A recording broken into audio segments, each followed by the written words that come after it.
Break-even pricing, again, an important and interesting topic to understand. Break-even का concept हल्का फुल्का आप लोगों के पास होगा. Break-even कौन सा point होता है? No profit, no loss. Where there is no profit, No loss. no loss. मतलब जितनी मेरी cost है वो recover हो गई है. उसको mathematically भी जो है वो कंपनीज जो है उसको यूटिलाइज कर रही होती हैं, इस कॉन्सेप्ट को यूज कर रही होती हैं. Break even pricing is that point where there is no cost. Look at it. Is the price at which the total cost are equal to the total revenue. There is no profit. For example, my company is producing 100,000 units per month. Or my company know after selling it out 45,000 units, the total cost will be recovered. Means कि 55% margin है इसमें. Lakh unit बनाए, 45,000 unit जब मेरे बिक जाएंगे तो मेरी उस महीने की कॉस्ट रिकवर हो जाएगी. ठीक है जी. क्या कहलाता है? Break even pricing strategies. That company decide that how many units they are suppose to sell it out to cover their cost. Break even pricing कहलाता है. क्लियर है? Yes, sir. आगे चलते हैं. ये स्लाइड्स आप देख लेंगे, इसमें कुछ ऐसा नहीं है. फिर वापस आ गए जनाब उसी स्लाइड पे जहाँ से स्टार्ट की थी बात. ये customer perceptions of value, product cost, दो इंपॉर्टेंट एरियाज जहाँ पे कंसीडर करती है कंपनी या मार्केटर्स इनको कि प्राइस सीलिंग की तरफ भी मूव नहीं करना और फ्लोर प्राइसिंग की तरफ भी मूव नहीं करना. और बहुत सारे ऑप्शन जो हमने पिछले स्लाइड्स में डिस्कस कर लिए कि कॉस्ट बेस्ड प्राइसिंग होता है, वैल्यू बेस्ड प्राइसिंग होता है.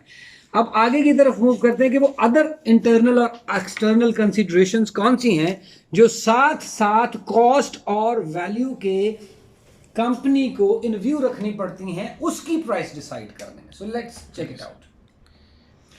Customer perception of the value set the upper limit और द लोअर लिमिट. अच्छा, ये बात हो चुकी, वो टारगेट कॉस्टिंग की बात हो चुकी जी. External factor organisation considered include who should set the price and who can influence the price. अब मुझे ये सिंपल से दो सवाल हैं जो ऑर्गेनाइजेशन पूछती है. Who should set the price? कौन करेगा जी प्राइस डिसाइड? मैं करूंगा या कस्टमर करेगा?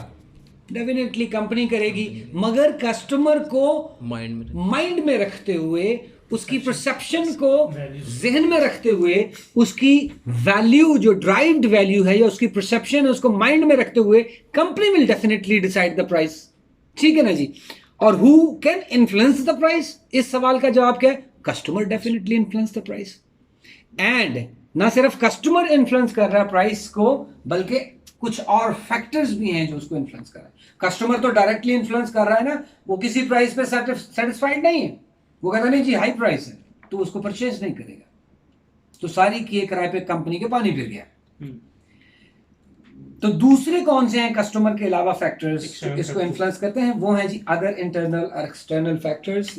उनको अब वन बाय वन देख लेते हैं. उसमें नंबर 1 पे आ गया जनाब the demand with the market in the demand. The market and demand. अब वही मैंने जो अभी पहले एग्जांपल दी थी कि डिपेंड करता है कि मार्केट की सिचुएशन क्या है जहां पे हम बिजनेस कर रहे हैं, ऑपरेट कर रहे हैं. Monopoly, duopoly, oligopoly, perfect competition.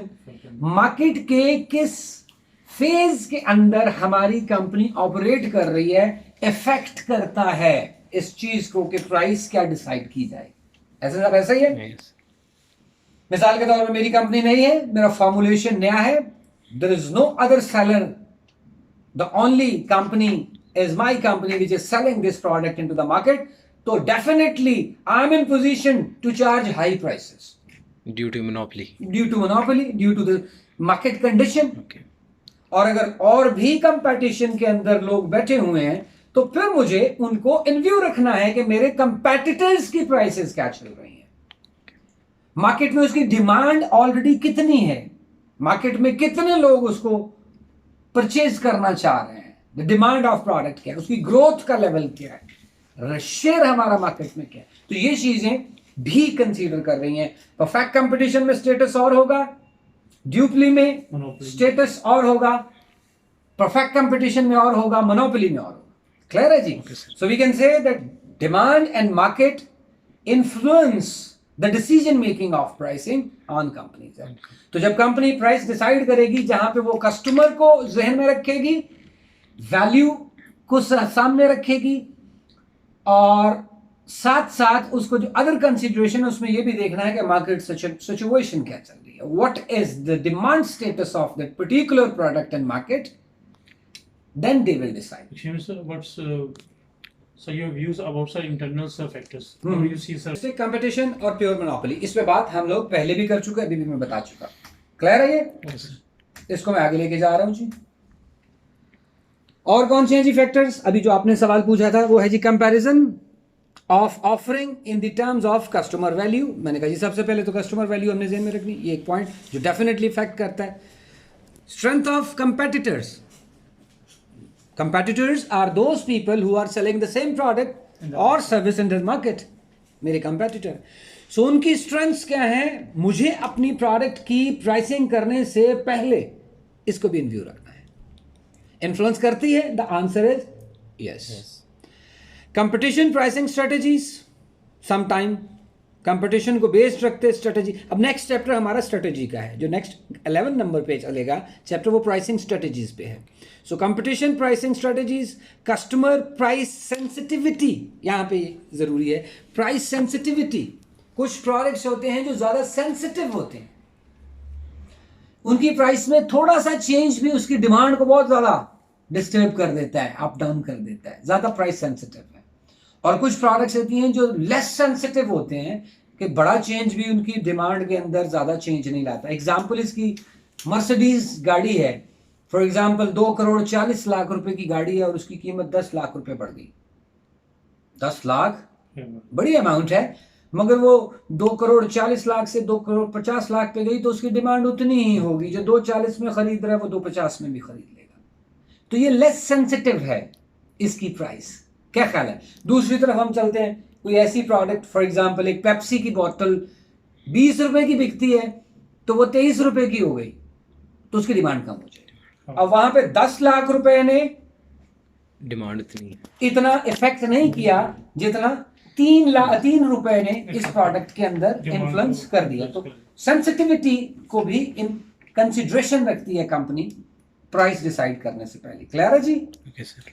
और economic conditions of company, of economy, क्या ख्याल है?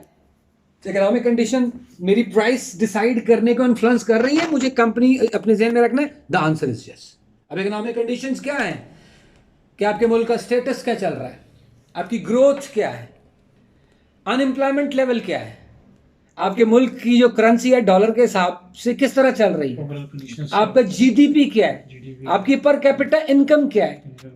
आपकी इकोनॉमिक कंडीशंस अगर बेहतर हो रही हैं तो कंपनीज प्राइस डिसाइड करते हुए डेफिनेटली वो देखती हैं बेहतर स्टेटस और उसके हिसाब से प्राइसिंग करती हैं।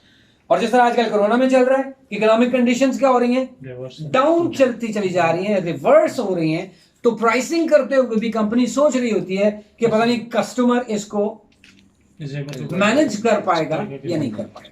सो प्राइसिंग डिसाइड करते हुए एहसन साहब एक और चीज जो इन व्यू रखता है, जो इन्फ्लुएंस कर रही होती है प्राइसिंग डिसीजंस को कंपनीज के, economic conditions. Reseller response to price, another factor. Reseller response क्या है? अब रीसेलर्स कौन है जी? रीसेलर्स कौन है? ट्रेडर्स हैं। वो आपके चेन के अंदर के लोग जो उस प्रोडक्ट को फाइनल कंज्यूमर तक पहुंचाते हैं, प्लस फिर बिकने के बाद उसकी रीसेलिंग क्या है मार्केट में, ये भी इन्फ्लुएंस करता है। किसी दौर में, हमारे दौर में नोकिया का फोन हुआ करता था और हम कहते थे कि यार इसकी रीसेल मार्केट बड़ी है। आज भी होंडा CD70 लोग इसलिए खरीद लेते हैं कि यार इसको दोबारा बेचने के लिए जाएंगे तो इसकी प्राइस अच्छी मिल जाएगी, इसकी रीसेल वैल्यू अच्छी है। ये एक और फैक्टर है जो प्राइसिंग डिसाइड करते हुए इन्फ्लुएंस करता है। आप रोड प्रिंस की बाइक परचेज करते हैं तो आप परचेज करते हुए 40-45 हज़ार रुपए में भी अनकंफर्टेबल होते हैं कि यार इसको मैं 6 महीने के बाद भी बेचने के लिए गया ना तो मुझे 15,000 18,000 इसका मिलेगा। और 70 मैंने अगर 3 साल भी चलाई हुई है तो मैंने 70,000 की ली थी, तो हो सकता है कि 65 की या 60 की बिक जाए। सो डेफिनेटली ये चीज भी इंपैक्ट कर रही होती है प्राइसिंग डिसीजंस के ऊपर। Economic conditions, customers perception, market level, economic condition, और एक मैंने और बताई थी आप लोगों को बात, वो क्या थी, डिमांड और मार्केट स्ट्रक्चर क्या चल रहा है। गवर्नमेंट भी इन्फ्लुएंस करती है जी, Government policies के- सोशल कंसर्न्स भी इन्फ्लुएंस करते हैं। सो ये वो तमाम फैक्टर्स हैं डियर फ्रेंड्स जो इन्फ्लुएंस करते हैं कंपनीज को। प्रोडक्ट उनकी डिसाइड उन्होंने करना है, मगर उनको इन सारे फैक्टर्स को इन कंसिडरेशन रखना जरूरी है। अगर इनको कंसिडरेशन रख के प्राइसिंग करेंगे तो डेफिनेटली मार्केट में वो बेहतर तरीके से प्रोसीड कर सकेंगे।